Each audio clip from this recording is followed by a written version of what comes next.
Module 6, searching for issues in Jira. Now there's a couple of things I want to get across here. The first is this concept of being able to search for issues and then using the search criteria that you've defined to create what we call a filter. And a filter is basically a pre-defined saved set of search criteria. And we can use those filters to quickly access a search criteria or as the basis for other things like boards and for roadmaps and reports and dashboards.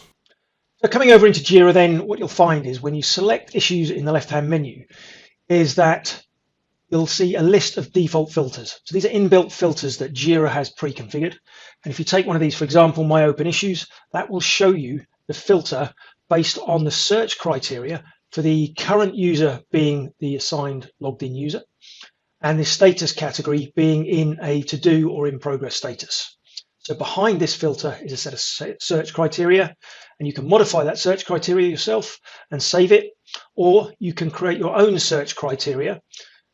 So maybe I want to create a search criteria of just to do and then save a filter, and this would be my to do issues. So the criteria I specified for that search have now been saved and given the label or title My To Do Issues filter. Okay, and that will show up in the left-hand menu under the starred filters, and it will also show up under the filters drop down here. By default they're starred, and if you view all filters you'll see that filter that you've just created listed in here as well, My To Do Issues. So you can unstar them from here. You can change the visibility from private to global. You can change the permissions for people to edit this particular filter. The reason why filters are so important is because they are the basis of things like boards, dashboards, reports, etc. So if you look at dashboards, for example, and we have a look at a dashboard that's already configured here, and we edit that dashboard, behind each of the widgets on the dashboard, when we go to configure them, what you'll see is that the data pulled onto the dashboard is, in essence, a selection of a filter, which has a predefined set of search criteria. So this is pulling out the filter called test case summary by workflow status to display that data on the dashboard. And the same goes for boards as well and reports. So if we go to one of our boards here, so the active sprint board, and we look at the configuration for this board, again, in the config area for the board, you'll see down here, selected filter is a filter that we've selected, and we can edit that filter. So if I click on that, it'll open the search criteria and the filter in another tab, and over here we will see the search criteria that's behind this filter for ATC mainboard. But in this case, project is ATC, and that's all it's looking for. So it's important to understand what a filter is. It's a saved set of search criteria, and be aware that these filters you can either configure for your own use so that you can pick them out in the left-hand menu or the drop-down, or you can use them as the basis for boards, for roadmaps, and for dashboards and reports. The other point to bring up about filters and search criteria is that, as we've seen so far in all of the lessons, is that the majority of the searching we've done has been completed in what we call basic mode.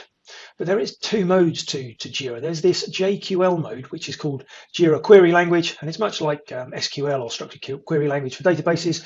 It's kind of an English language typed query language which we can specify criteria on. So in this example, project equals ATC, order by rank ascending, and we get this list of issues. And if we look at other examples of this, you can go into basic mode, change the parameters or the settings here for this particular search criteria. So maybe I add current user, then switch over to JQL mode, and you can see the JQL behind this query. So project equals ATC, and the assignee is the current user, order by rank ascending.